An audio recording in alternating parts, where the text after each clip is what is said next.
तो इसके मालिक प्रोफेसर उइनो की डेथ हो गई और ये कुत्ता यहाँ पर बैठकर अगले 10 साल उनका इंतजार करता रहा। मजीद इस तरह की वीडियोस के लिए लाइक करें, सब्सक्राइब करें और हमारे चैनल का बेल आइकन बटन जरूर प्रेस करें।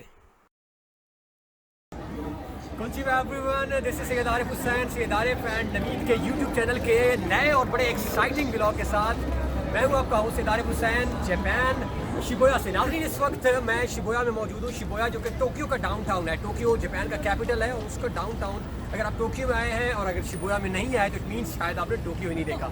इस वक्त मैं फेमस आपके सामने हाचिको डॉग के स्टैचू के साथ मौजूद हूँ, जो कि one of the famous statue in Japan है। If you are in Japan visit कर रहे हैं और आपने अगर नहीं देखा हाचिको स्टैचू और विज़िट नहीं किया, यहाँ पे पिक्चर नहीं बनवाई, तो शायद लोग आपको ज़रूर कहेंगे कि आप जापान नहीं आए। तो आज हम क्विकली इसकी हिस्ट्री को जो है वो बताते हैं। अगर आप देखें इस वक्त तो बहुत सारे लोग सराउंडिंग्स में मेरे मौजूद हैं।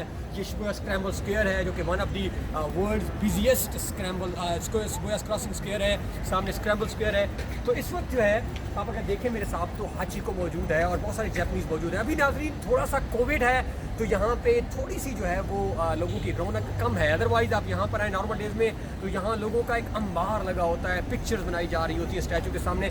अब मैं आपको क्विकली हिस्ट्री बताता हूँ कि क्यों इतना ज़्यादा ये स्टैचू जो है वो मशहूर है, फेमस है दुनिया के अंदर। इसके ऊपर हॉलीवुड में मूवीज़ बन चुकी हैं। इसके अंदर जापानीज़ में आप जस्ट सर्च करें, इसके ऊपर बेतहाशा मूवीज़ बन चुकी हैं। हाचिको जो है बेसिकली 1923 के अंदर ये डॉग पैदा हुआ टोक्यो के एरिया में। 1923 के अंदर ये डॉग पैदा हुआ और इसको पैदा होने के बाद यहाँ पे उइनो नामी एक प्रोफेसर ने जो है वो ऑप्ट कर लिया। वो एक यूनिवर्सिटी के अंदर प्रोफेसर का सरंजाम दे रहे थे खिदमत, उन्होंने इसको जो है वो अडॉप्ट कर लिया। उसके बाद 2 साल जब जहाँ प्रोफेसर जाते थे ये डॉग उनके साथ जाता था। प्रोफेसर जो है ये सामने शिबुया स्टेशन से ट्रेन लेकर किसी यूनिवर्सिटी जाते थे और ये यहाँ पर बैठ के उनका इंतज़ार करता था।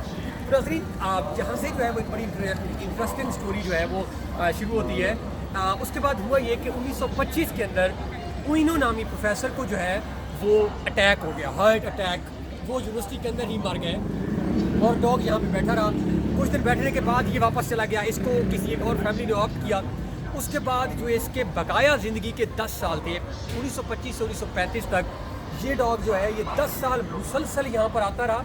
ये सुबह आता था और शाम को यहाँ से वापस जाता था अपने मालिक के इंतज़ार में। सारा दिन ये स्पेंड करने के बाद 1933 के अंदर ये डॉग जो है इसकी कहानी मशहूर होना स्टार्ट हो गई जापान के नेशनल न्यूज़पेपर्स के अंदर और इसको जो है वो फेथफुल डॉग का लक़ब दे दिया गया। और 1934 के अंदर इस डॉग को, उस वक्त ये हयात थे, ये जिंदा था कुत्ता, तो उसके बाद इसका स्टैचू जो है इसकी नेशनल इनॉग्रेशन की गई। इसको प्रॉपर जो है वो कवरेज दी गई, दुनिया के न्यूज़ चैनल आए, मीडिया आया और जापान में इसको डॉग ऑफ फेथफुल कहा गया, यानी वफादार कुत्ते के लक़ब दिया गया। और उसके बाद 1935 में और जब 34 में इनॉग्रेशन हुई थी तो ये कुत्ता खुद यहाँ पे सरनी में मौजूद था, यानी सरनी का आगाज़ इस डॉग के साथ हुआ था। और 1935 के अंदर इसकी जो है वो डेथ हो गई। इसकी बॉडी को प्रिजर्व किया गया है टोक्यो के नेशनल म्यूजियम के अंदर और इसका स्टैचू जो है वो अभी तक मशहूर है। अब यहाँ पर जो जापान के यंग लोग हैं, पर्टिकुलरली जब वो कपल मैरिज का प्लान करते हैं, शादी का, तो यहाँ पे वादे लेते हैं क्योंकि ये एक वफा का ये एक फेथफुल सिंबल है। तो यहाँ पर आकर प्रोमिसेस किए जाते हैं अपने आने वाली ज़िंदगी के। तो अक्सर यहाँ पर जापानीज यंग कपल जो है वो इसके साथ पिक्चर्स बनाने आते हैं स्पेशल। और जापान में इसके मल्टीपल स्टैचूज़ और जगह पे भी बनाए गए हैं, इस पर मूवीज़ बनाई गई हैं और इसके बारे में इसको डेली में हज़ारों की तादाद में, बल्कि कोरोना से पहले लाखों की तादाद में लोग विज़िट करते हैं। अब अगर मैं इसको एंड करूँ तो कुत्ते के बारे में हमारे भी, अगर आप देखें हमारी स्टोरीज़ देखें, इवन कुछ इस्लामिक पॉइंट ऑफ व्यू से, तो इसकी वफादारी के ऊपर बहुत सारे किस्से मिलते हैं।